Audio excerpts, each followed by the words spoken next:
You know what's crazy is water actually is the elixir of long life. Are we on? Are we good?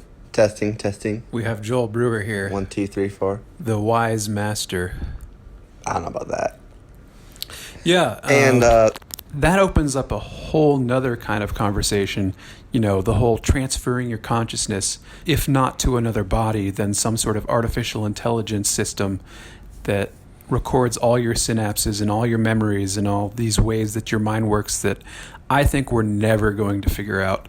That's the pessimist in me. I think we're never going to figure out exactly all the ways that the mind works. We have ways of scanning it. We have ways of looking at it now. I don't know. We can see Elon Musk is working on it right now. You know that? Well, yeah, the Neuralink thing was interesting, and it had a lot to do with a robotic system being able to tell exactly what muscle is moving in your body. So we have ways of looking at things, but compared to the vast mystery of what consciousness actually is, these ways of measuring our minds are somewhat one-dimensional. And so when you get to He's talking about brain reading threads. He's Right. talking about having your thoughts uploaded to the internet real time within the next 30 years. well, that would be kind of cool. But when you get to the question of Cool? can No, that would can- not be cool. well, it'd be cool and scary. And this is where the nightmare of all the mind control disasters come in and go, yeah, it started off as this nice thing where they thought, wouldn't it be cool if I could just think something and it would happen? And then they go, well, we're going to use those brain waves that you're putting out, this electricity that's emanating from your mind, and reverse it. And so we can tell you to do anything, and then it just turns into a nightmare. And when it comes to the question of whether or not you can upload your consciousness to another, even another body, maybe another human brain, I think that goes against at least my fundamental philosophy of the mystery of consciousness itself and what it actually means to be human and whether or not we have a soul and just what the mind is. You don't believe that humans have souls? Or Do you? I don't know. I'm honestly curious about your position here. I don't think we can necessarily know for sure, but I think we have something that many people call a soul. And I just think words become diluted, especially when they are attached to religions like souls and God and all these big things that words become tainted. And I think the soul's the same way. I think you start to think about the soul a certain way when you're a Christian and you go, well, the soul's the thing that when I die, it leaves my body and then I go to heaven and I can have a new body. And it's this thing that goes to either heaven or hell and is transferred to another plane of existence. I go, well, I don't know about all that, but I think there may be a part of the human, of consciousness, of the mind, whatever you want to call it, that isn't necessarily located entirely and only within our body and brain and may exist outside it somehow and maybe continue on after death. So I am completely open to the possibility of that. And I think there's some substantial evidence for experiences that people have had. You know, everyone, when they die, when they tell about what they see a tunnel with white light at the end. And it's a consistent thing that people tend to see. And if you actually look into these stories of near-death experiences that people have in the hospital, you get into really interesting areas where you go, wow, there seems to be other planes of existence that people visit when they're not conscious in a normal way. And so that kind of gives credence in my mind to the fact that there might be something that you could call a soul. I mean, I believe there is a soul, and I believe that it's tied to how humans were created and the way in which that they were fashioned originally and have had those, characteristics passed on since the beginning of man. That's my take on it. So, to me, I haven't even questioned if man has a soul or not. I believe fundamentally that he does.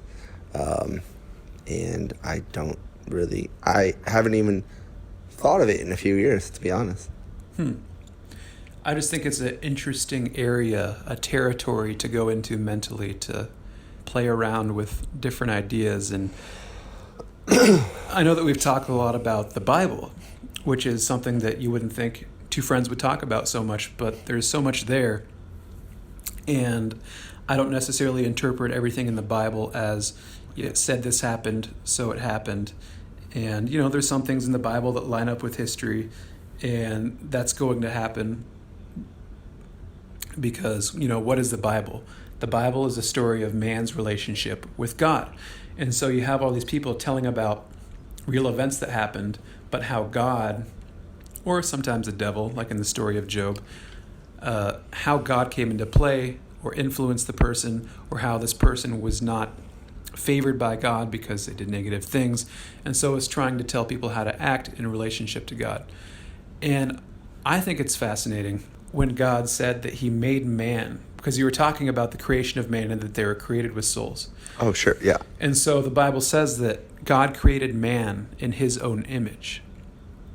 And so people theorize when they hear this and say, well, whoever wrote the Bible and wrote that in wanted us to know that we were made in the likeness of something else. So whoever the God that exists is looked like us, which is a very odd and weird specific thing.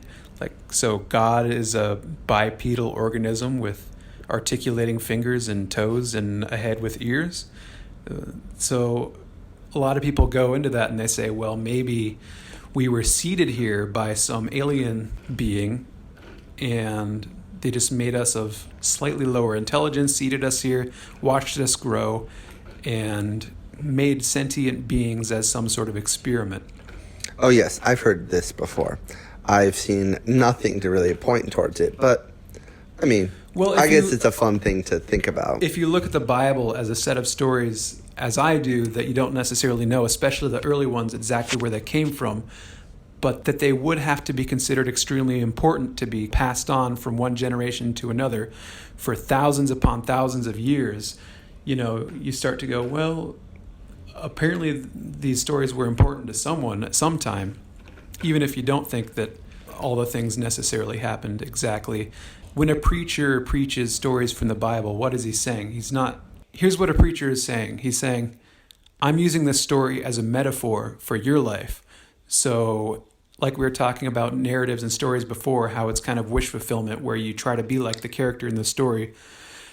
That's what Bible stories are for, is the metaphor in the story. And I just kind of carry that out in my assumption of what the rest of the Bible is there's a lot of metaphor. There's a lot of, this story is here so you know how to act. Be like this character, be like Abel and not like Cain. Yeah, I guess I can see where you're coming from. I don't know if I would necessarily consider it wish fulfillment in the same way that you just mentioned. Well, maybe that was a clumsy wording. But, I mean, what I was talking about earlier about kind of learning about people's lives and seeing their experiences and how you can grow from them. I mean, that's definitely a present element in the Bible. But, I mean, it's also there for moral clarity, for other principles that can be gleaned, and I don't necessarily just view it as a set of stories, really. I think that there is an intrinsic value to it beyond just the allegorical. I think the allegorical is an extremely high value, though. And I would agree with you that... Oh, yeah, the allegorical is important, but I think that there is value that is present, that is inherent above the allegorical. Well, who knows? That's what I say. The Bible. The Bible. No, it really is truly fascinating reading the Bible, the Iliad and the Odyssey, which I haven't read. I've read bits and pieces of it. And what are you reading right now, Lane?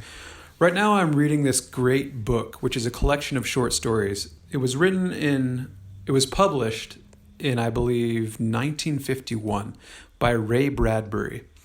And it's this collection of stories called The Illustrated Man. And the through line that connects all these stories is, at the beginning, the narrator meets this man who's wearing long sleeves and pants, and he says, "Hey, do you know where I can get a job?" And he says, "Oh, I don't know." "Why? Did you get fired?" And he says, "Well, I've gotten fired over and over and over because I have this problem." And he rolls up his sleeves and he sees these peculiar looking tattoos on his arms.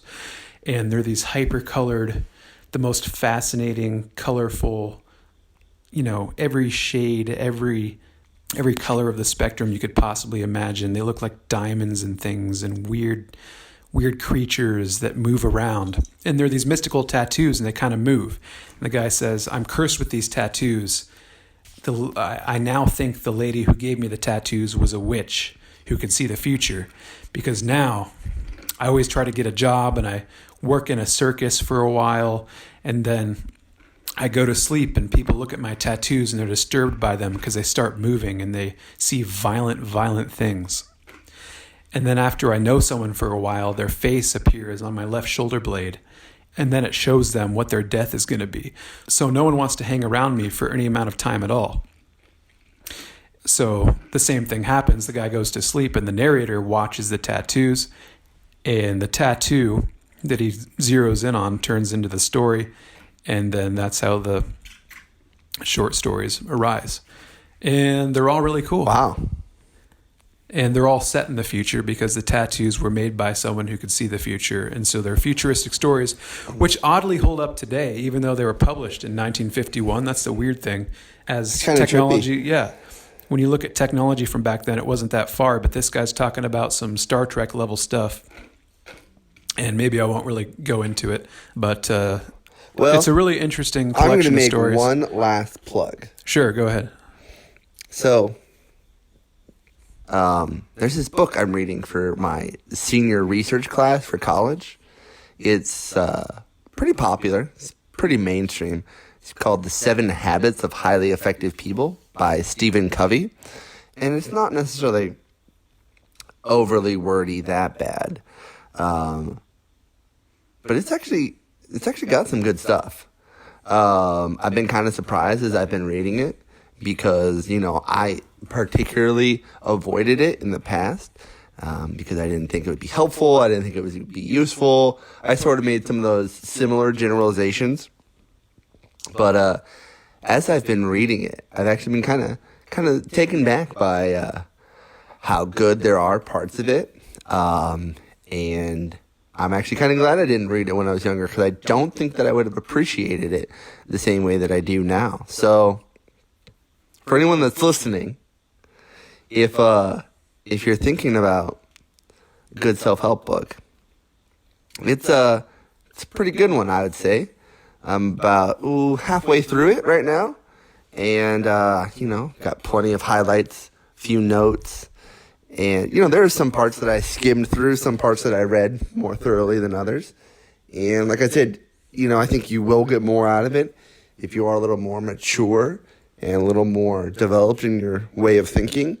But, I say that to say, while I agree that a lot of it is just kind of nammy-pammy, just hogwash, just, feel good, fluffy, flashy.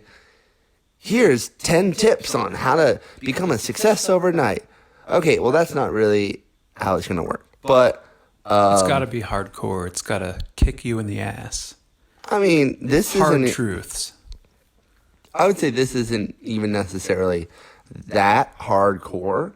A lot of it's just, kind of putting the pieces together, kind of understanding that roadmap. Hey, here's where you start. And here's where you go. Here's where you stop.